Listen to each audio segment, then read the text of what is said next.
Ya, teman-teman. Oke. Assalamualaikum warahmatullahi wabarakatuh. Waalaikumsalam warahmatullahi Waalaikumsalam warahmatullahi wabarakatuh. Oke, selamat malam teman-teman. Semoga kalian atau kita masih semangat untuk belajar tentang pendidikan karakter. Nah, di sini kita akan membahas materi tentang pendidikan karakter anti perundungan yang disampaikan oleh saya sendiri, Bulan Ananda, dengan nomor digit terakhir 008. Oke, kita langsung saja ya. Next, Mbak Ayin. Oke, sebelumnya kita harus mengerti nih, apa tuh pendidikan karakter anti perundungan? Pendidikan karakter anti perundungan adalah pendekatan pendidikan yang bertujuan untuk menanamkan nilai-nilai moral, etika, dan sosial pada siswa agar mereka memahami, mencegah, dan menghindari tindakan perundungan dalam kehidupan sehari-hari.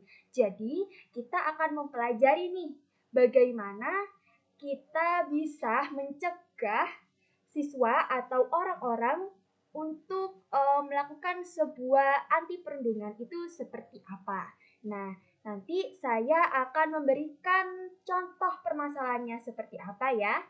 Next, Mbak Ayin. Nah, ini videonya. Seorang siswi sekolah dasar di Gresik, Jawa Timur buta permanen usai dicolok tusuk sate oleh kakak kelasnya. Orang tua korban yang tidak terima menuntut keadilan dengan melaporkan dugaan perundungan itu ke polisi.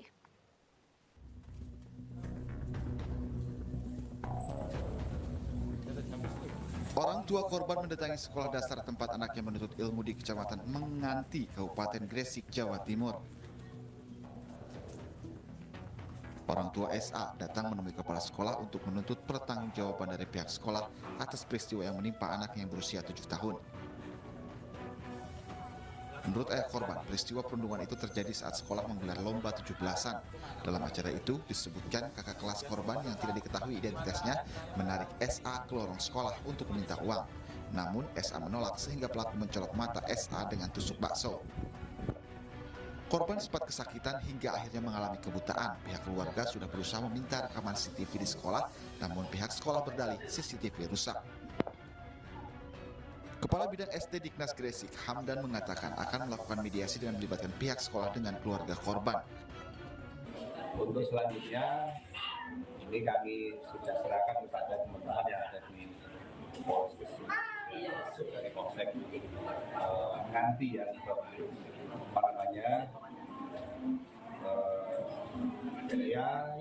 menangani ini supaya ini menjadi clear ya, terang, jelas apa sesungguhnya ya. Atas kejadian ini, keluarga korban pun meminta ada sanksi tegas terkait yang menimpa anaknya tersebut. Karena ya mungkin ada sanksi dari dinas pendidikan atau mana, karena nggak kooperatif tadi. Apa nggak balas sanksinya apa? Apa? Dipecat atau diganti?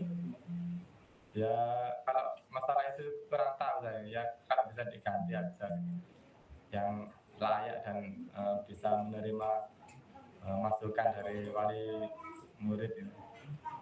Jadi sejak kejadian itu sampai sekarang nggak pernah masuk sekolah ya? Nggak pernah. Sekalipun?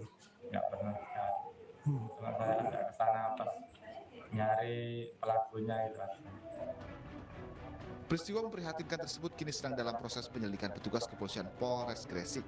Unit PPA Polres Gresik dibantu unit reskrim Polsek Menganti telah meminta keterangan sejumlah saksi di lokasi kejadian. Petugas juga meminta korban SA menunjukkan titik terjadinya peristiwa yang menimpanya. Dari Gresik, Jawa Timur, Agus Ismanto, iNews melaporkan.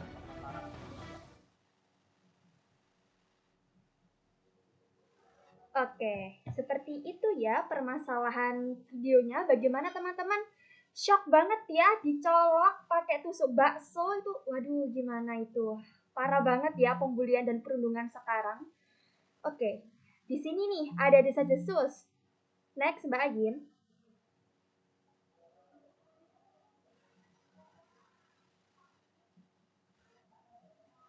Bro. So, Oke, di sini itu ada komentar ya tentang video yang tersebut itu, bahwasanya seperti ini. Tuh pelaku penusukan punya hubungan keluarga dengan kepala sekolah. Nah, terus terus sang kepala sekolahnya juga gak punya hubungan sama keluarga dengan pejabat daerah setempat. Habis itu ada yang bilang juga nih, ada yang ngomong, gak rusak tuh CCTV-nya. Ya cuman gak mau disalahkan aja si sekolahnya, terus gak ada tanggung jawab, minta dipecat malahan ya. Mana nih dinas pendidikan kok semuanya diam, di sekolah apa, tempat pendidikan atau premanisme, tindak ada hukum itu tidak tegas gitu. Seperti itu desas-desusnya. Oke, kita lanjut ke next berikutnya, Mbak Ayin. Nah, aku ceritain ulang ya kesimpulan dari berita tadi. Gini, seorang siswa dibully oleh kakak kelas yang tidak dikenali oleh korban dengan menusuk matanya hingga buta permanen. Itu ya yang aku baca di berita. Nah, karena korban saat dipalak itu tidak mau memberi uang. Jadi intinya itu si anak ini dibully karena waktu dipalak dia tidak mau memberi, akhirnya si kakak kelasnya ini atau si pembulinya ini melakukan tindak kekerasan. Nah, setelah itu pihak sekolah tidak bergerak cepat. Lalu orang tua itu mengambil tindakan ke Polres untuk mengusut kasus tersebut. Polres tidak menemukan bukti CCTV karena sudah dihapus, yang rumornya sengaja dihapus. Kita tidak tahu nih, kalau di artikelnya itu mengatakan bahwasannya kapasitas CCTV-nya itu udah penuh 12 hari gitu ya. Tapi karena desas-desusnya itu bilang CCTV-nya itu sengaja dihapus. Nah, kenapa tuh?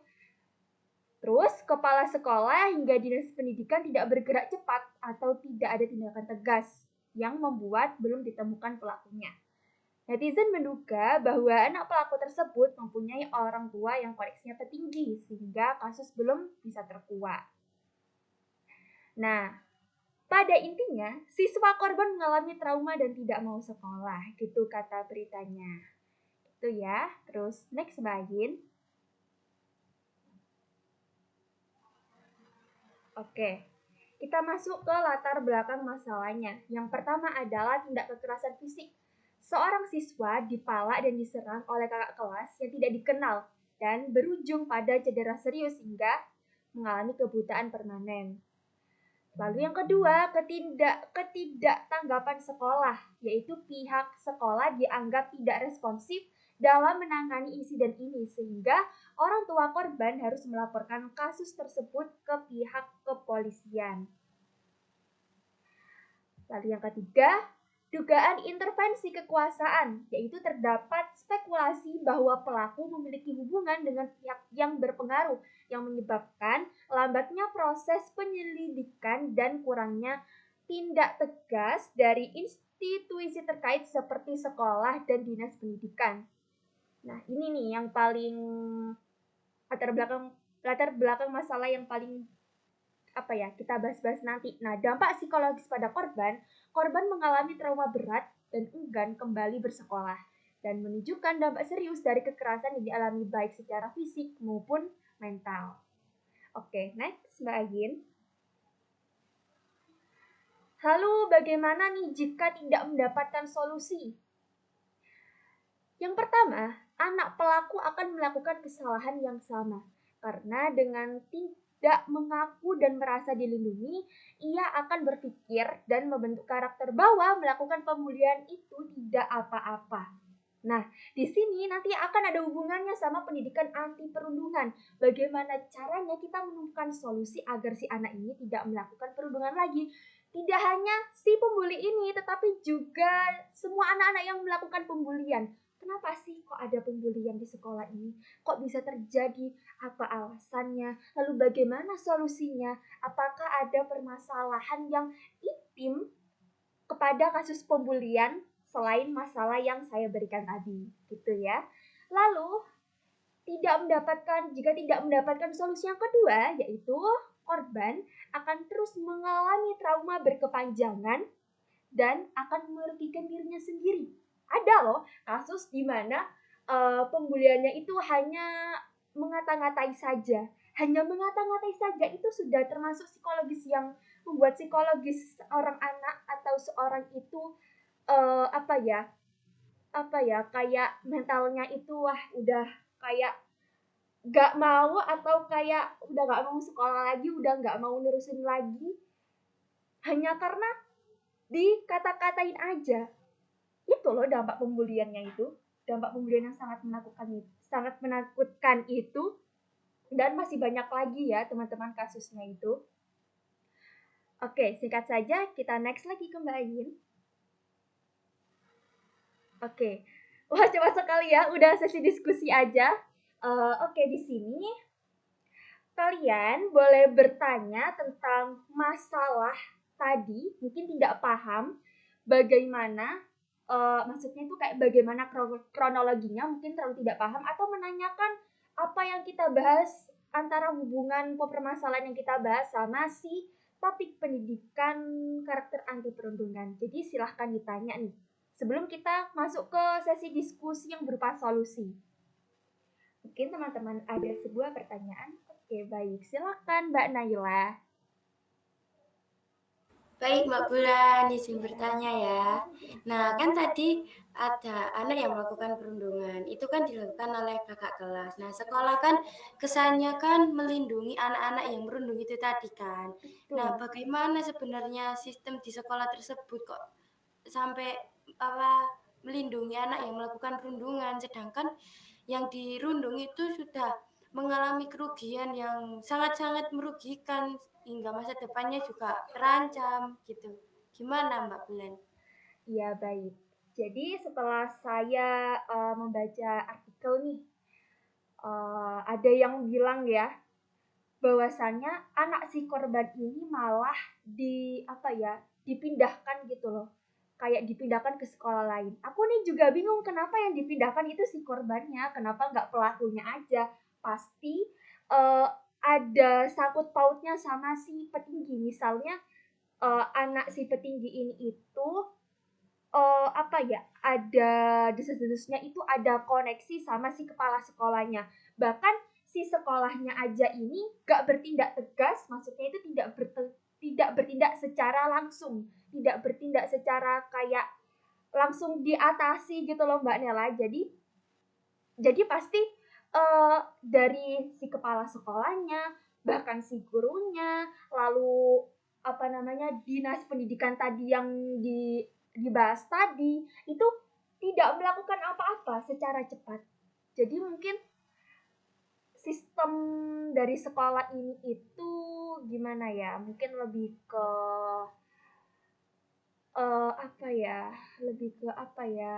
aku nggak mau kayak menuduh yang buruk-buruk ya. Cuman kalau desas-desus yang ada ini, aku mengira bahwa sekolahnya ini itu mementingkan kepentingan pribadi gitu Mbak Nela. Jadi kayak, aduh anakku terkena masalah nih, gak boleh banget sampai ada kejadian laporan-laporan yang tertindak. Apalagi nih pelakunya, aku nemu berita artikel itu gak nemu siapa pelakunya sampai sekarang.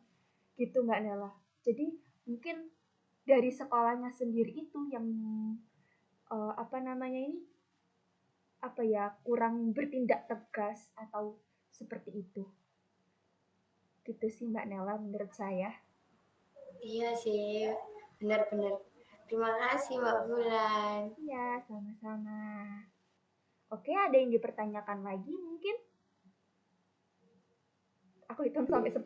Ya, ada Mbak Fadil sampai ada Mas Fadil. Silakan Mas Fadil. Mas Fadil. Oke, tadi kasusnya itu sudah berusaha dilaporkan ke pihak yang berwajib seperti polisi atau yang lain belum? Sudah. Sudah. Jadi, ya? Ya, silakan. Belum dikasih tanggapan begitu. Yang ngasih tanggapan itu si Polresnya. Jadi anaknya atau apa itu orang tuanya terkait tidak? Maksudnya terlibat tidak? Maksud Mas Fadil terlibat itu si orang tuanya itu yang melaporkan atau bagaimana ya? Bukan, yang membuli kan pasti gimana ya? Anak itu kan pasti tanggung jawab orang tua gitu ya. Ya. Jadi kalau anak yang membuli, orang tuanya juga biasanya pasti kena gitu. Gak denger? Boleh diulangi lagi, Mas?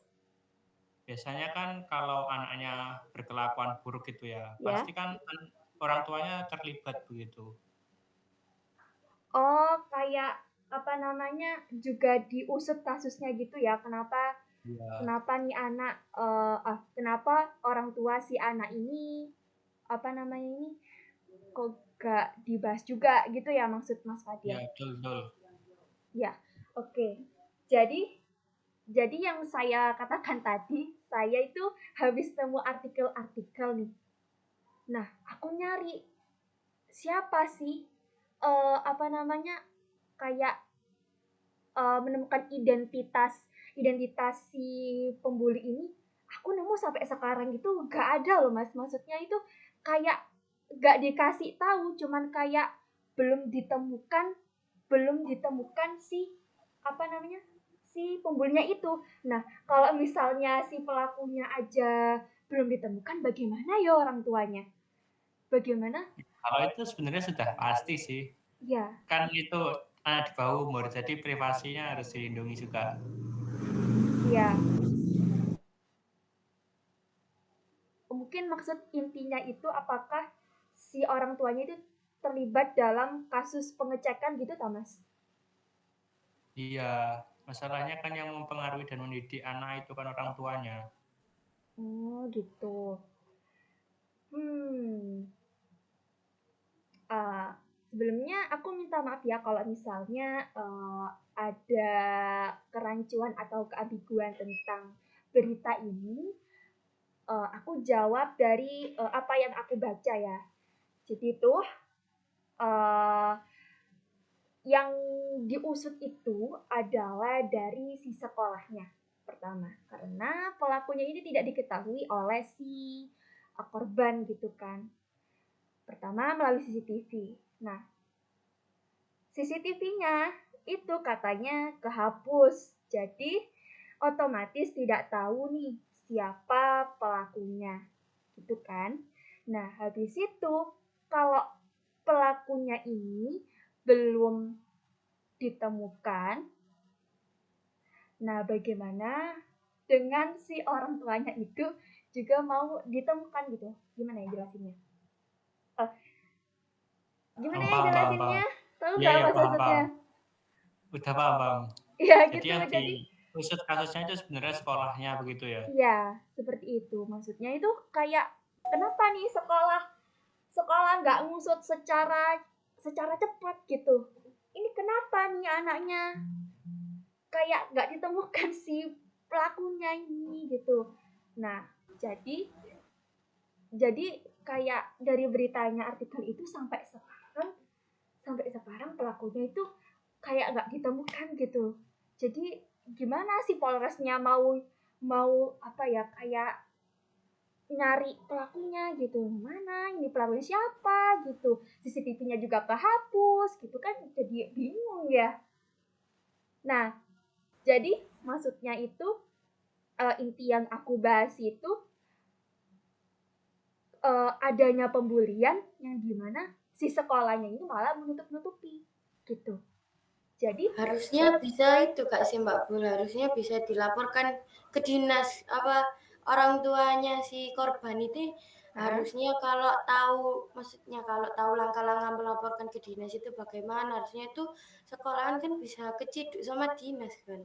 Nah, itu dinasnya juga lambat meresponnya. Tadi di video tadi oleh si korban yang inisial S itu loh.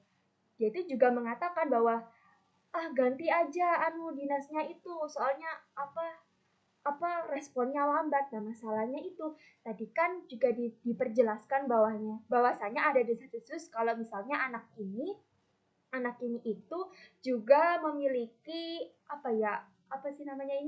orang tua petinggi yang gimana si sekolah itu gak mau ngusut secara cepat, terus si dinas ini juga si dinas ini juga kayak bahasanya itu gak ngurus secara cepat juga, apalagi si Polresnya ini malah selingkuh, gak cepet ngurusinnya kayak gitu. Nah, kalau menurut dari Mbak Nela tadi kayak step by step cara kayak melaporkannya itu seperti apa itu mungkin juga berpengaruh ya Mbak Nel ya, soalnya di artikel yang aku baca itu orang tuanya itu kayak laporan ke Polresnya itu lambat karena si orang tuanya itu menunggu kasus dari si sekolahnya itu, maksudnya nunggu proses dari sekolahnya itu. Ternyata si sekolahnya ini lambat cara ngusutnya, jadilah ngusut ke si Polres itu kayak gitu. Apakah Mas Fadil dan Mbak Nela ini kurang memahami atau bagaimana? Paham Mbak Bulan. Paham sih, karena emang sudah terbiasa dengan kasus seperti ini. Misal kita lapor, ini udah bukan rahasia umum ya. Misal kita lapor polisi, misal sepeda motor saya hilang begitu. Tapi saya lapor polisi, saya ditagih, itu kasus yang udah biasa banget nih. Mau lapor biar motor saya balik, malah saya ditagih lagi. Intinya penanganannya lambat ya? Iya.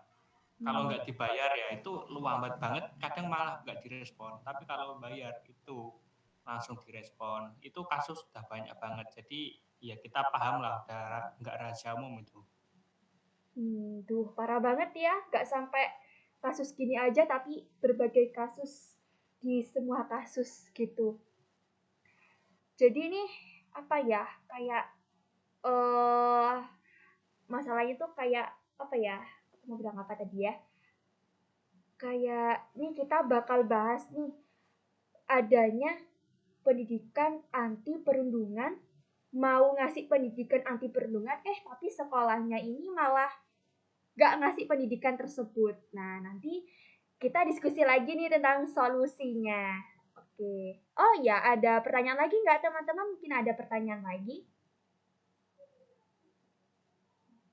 Aku hitung sampai 5. 1, 2, 3, 4, 5. Nggak ada ya teman-teman, kita lanjut. Next, Mbak Ayin.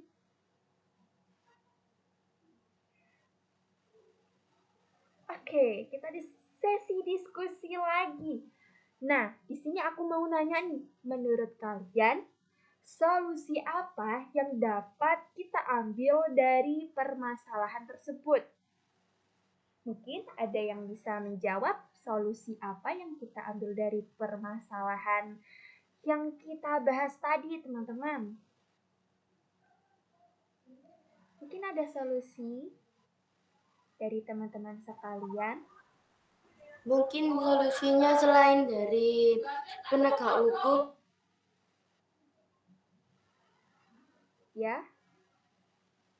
Selain dari penegak hukum mungkin dari ini ya biar orang tuanya itu benar-benar tegas terus neter terus sekolahnya gitu loh. Kayak orang tuanya itu ngejar-ngejar sekolahnya terus biar dapat keadilan.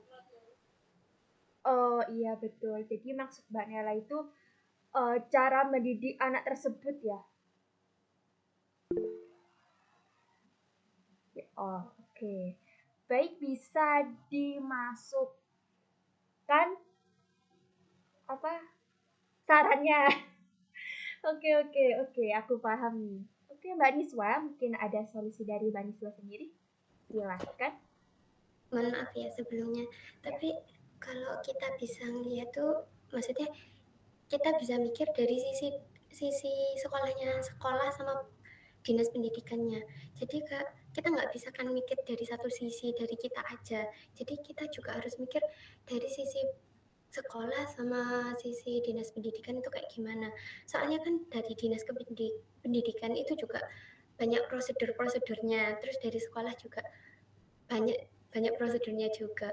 Nah, kalau menurut apa namanya, yang pernah yang pernah tak alami juga, kalau di sekolahku dulu itu nggak ada yang namanya penyelesaian masalah pembulian. Jadi masalah pembulian itu kita sendiri yang menyelesaikan. Jadi tergantung, tadi juga benar sih katanya Mbak Naila, dari orang tua. Jadi orang tua bilang kalau yang bisa menyelesaikan tuh kalian. Jadi ya kita sendiri yang kayak kalau ada pembulian gitu, terus kita berani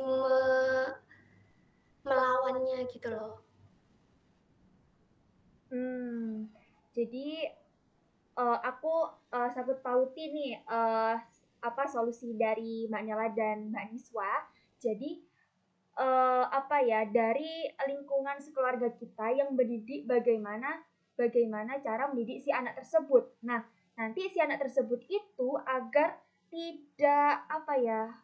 tidak mudah dibully gitulah bahasanya, kayak bisa menantang kayak bisa menghus-hus gitu si pembulinya, kayak gitu ya Mbak Niswa. Jadi kayak dari kita sendiri biar gak dibully lah, maksudnya gak gampang dibully gitu ya Mbak Niswa ya. Iya, soalnya kan dari sekolah juga kita belum tahu di sekolah ada permasalahan apa, yang di sekolah ada problem apa, kan kita juga belum tahu. Di dinas pendidikan juga kayak gitu. Oke, bisa masuk nih sarannya. Oke, ada Mas Fadil juga ingin memberikan solusi, silahkan. Solusi saya itu sebenarnya ya keduanya sih. Saya kurang setuju kalau dibilang cuma orang tuanya saja yang harus bertanggung jawab gitu. Kita sekolah itu ya dididik untuk agar anak-anak itu bisa punya moral yang baik gitu. Orang tua itu memang benar dari awal yang menanam, misal diandaikan bibitnya lah. Nah, yang menyiram terus yang mengasih sinar matahari itu ya sekolahnya, itu perandaian ya. Ini perandaian biar bisa tumbuh gitu tumbuhannya. Ini perandaian saya aja.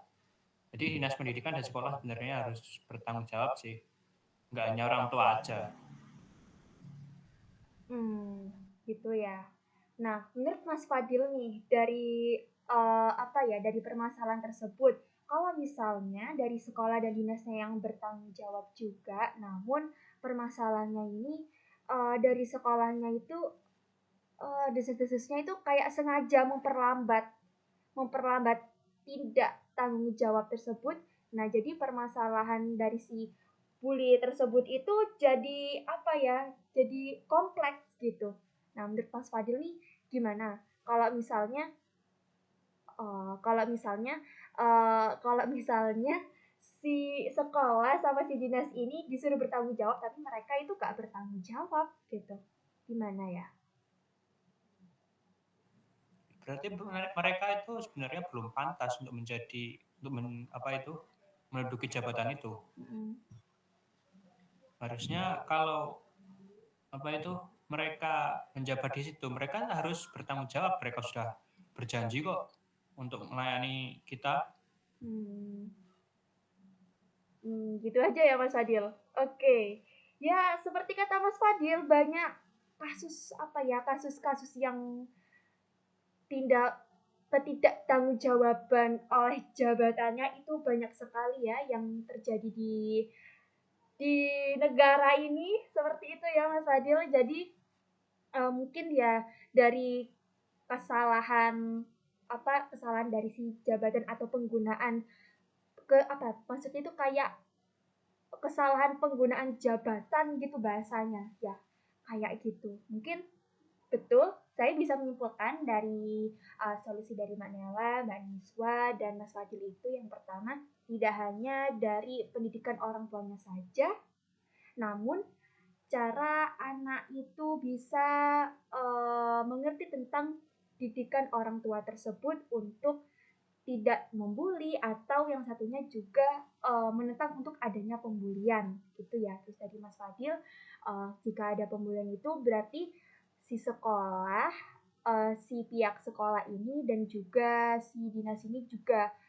adanya pertanggungjawaban yang lebih bertanggung jawab, yang benar-benar menegakkan tanggung jawab itu gitu ya teman-teman.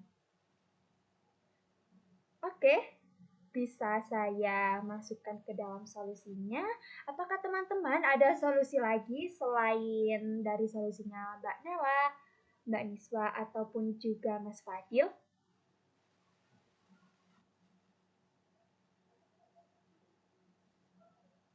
Mungkin sudahkah? Soalnya aku juga punya solusi nih, teman-teman.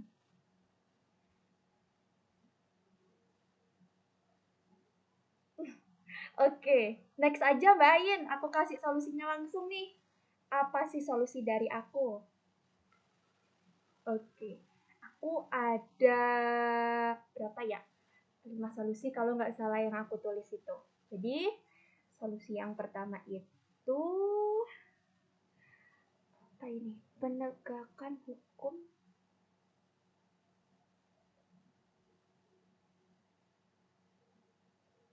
Kelihatan. Oh, penegakan hukum dan penyelesaian kasus. Yang pertama itu ada investigasi independen. Nah, di investigasi independen itu kayak jika ada dugaan intervensi atau manipulasi bukti yang tadi menghapus CCTV desus-desusnya ya. Nah, maka dibutuhkan tim investigasi independen atau pengawasan dari lembaga seperti Komisi Perlindungan Anak. Tahu ya? Apa itu KPAI, Komisi Perlindungan Anak Indonesia, atau Ombudsman. Lalu, pemeriksaan digital forensik. Nah, di situ menggunakan teknologi forensik untuk mencoba memulihkan rekaman CCTV yang dihapus atau mencari bukti lain seperti kesaksian mata. Lalu adanya bantuan advokasi hukum di mana orang tua korban dapat melibatkan pengacara atau lembaga bantuan hukum untuk memastikan kasus ditangani secara transparan dan juga adil. Kalau misalnya tadi udah diomongin ke Polres nih, ternyata nggak kayak nggak teratasi, kita langsung minta bantuan advokasi hukum. Lalu yang kedua, ada reformasi kebijakan. Reformasi kebijakan yang pertama adalah penguatan peran dinas pendidikan yang tadi udah dibahas oleh Mas Fadil tadi. Nah, penguatan peran dinas pendidikan ini di mana lebih aktif dalam pengawasan dan menangani kasus kekerasan di sekolah, termasuk memberikan pelatihan anti perundungan kepada guru. Jadi mungkin adanya kebijakan baru, di mana kan kalian tahu nggak sih kalau misalnya kebanyakan pembulian ini gara-gara pendidikan di sekolahnya itu kurang banget, maksudnya kayak dari gurunya ini kayak menyepelekan gitu. Biasanya banyak yang gitu ya teman-teman. Nah, lalu adanya regulasi perlindungan anak. Di situ memperkuat regulasi yang memastikan keamanan siswa di lingkungan sekolah dan memberikan perlindungan hukum yang lebih kuat untuk korban kekerasan. Lalu yang ketiga ada dukungan dari komunitas. Dukungan dari komunitas nih, yaitu adanya kampanye publik, yaitu menggalang dukungan masyarakat melalui media sosial atau kampanye untuk mendorong penyelesaian kasus, tekanan publik, seiring membantu mempercepat respon pihak yang berwenang. Tadi tuh kan ada berita yang viral tadi yang dimasukin ke berita tadi itu juga termasuk kampanye publik. Jadi dari media sosial ini itu atau dari media-media yang tersangkut itu membantu kasus, kalau misalnya si kasus itu gak naik-naik. Kan biasanya kan banyak ya, nunggu viral dulu baru ditangani. Biasanya banyak yang kayak gitu. Jadi dukungan dari media itu penting, maksudnya kayak berpengaruh juga teman-teman. Lalu apa ini? Partisipasi komunitas mendesak sekolah. Partisipasi komunitas yang gimana itu Masyarakat, terutama orang tua murid, dapat mendesak sekolah dan dinas pendidikan untuk mengambil langkah tegas melalui forum resmi atau aksi damai, atau forum resmi aja deh, gitu. Oke, ada 2 lagi nih solusi yang aku punya. Next, Mbak Ayin.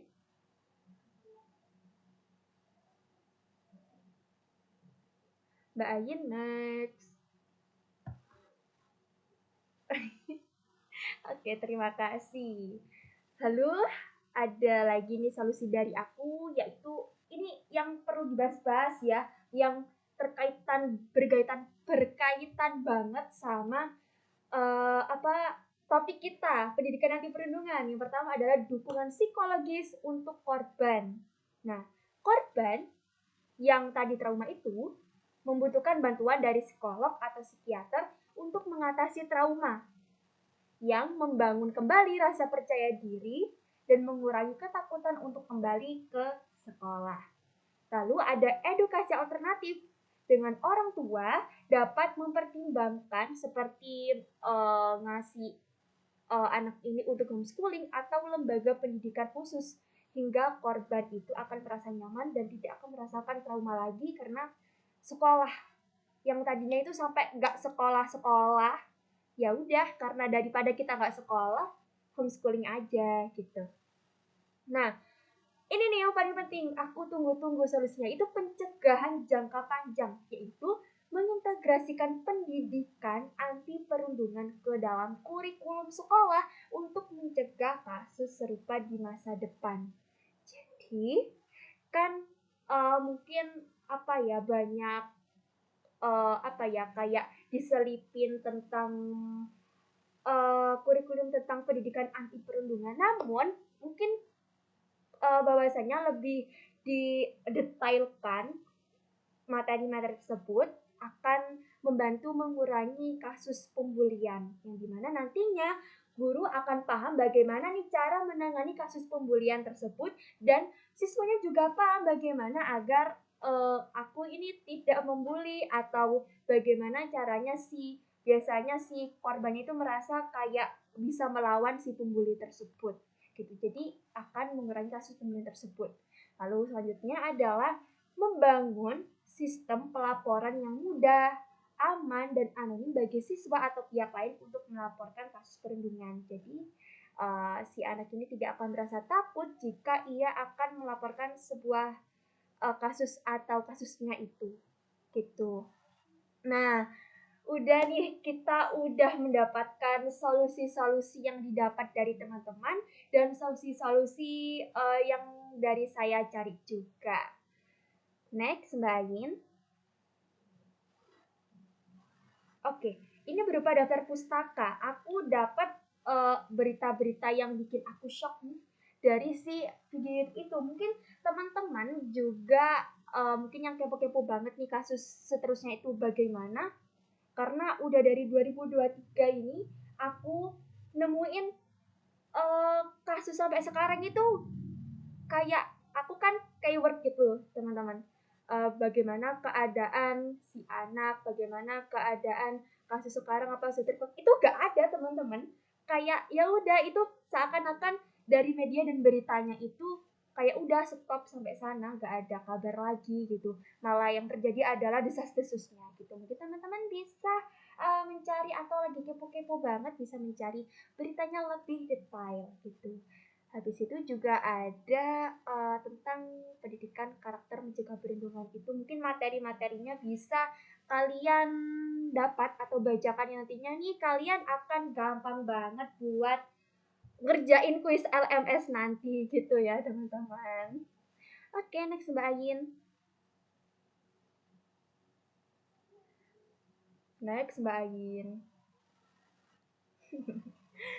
Oke, kita sudah menuju ke slide paling terakhir, yaitu slide terima kasih. Artinya sesi diskusi dan sesi presentasi dari kita sudah selesai. Tidak menyangka ya teman-teman, sudah 40 menitan kita sudah membahas secara terperinci, secara ya seperti itulah kita membahasnya. Dan terima kasih banyak teman-teman yang sudah hadir ke Jimit ini, sudah malam-malam hadir, dan teman-teman yang sudah memberikan respon-respon ya teman-teman. Saya sangat berterima kasih kepada teman-teman sekalian. Dan jikalau saya ada kesalahan kata pengucapan, jikalau saya ada kesalahan dalam berespekulasi atau berbicara, mohon dimaafkan ya teman-teman dan teman-teman sekalian. Oke, wassalamualaikum warahmatullahi wabarakatuh. Waalaikumsalam warahmatullahi wabarakatuh. Waalaikumsalam warahmatullahi wabarakatuh.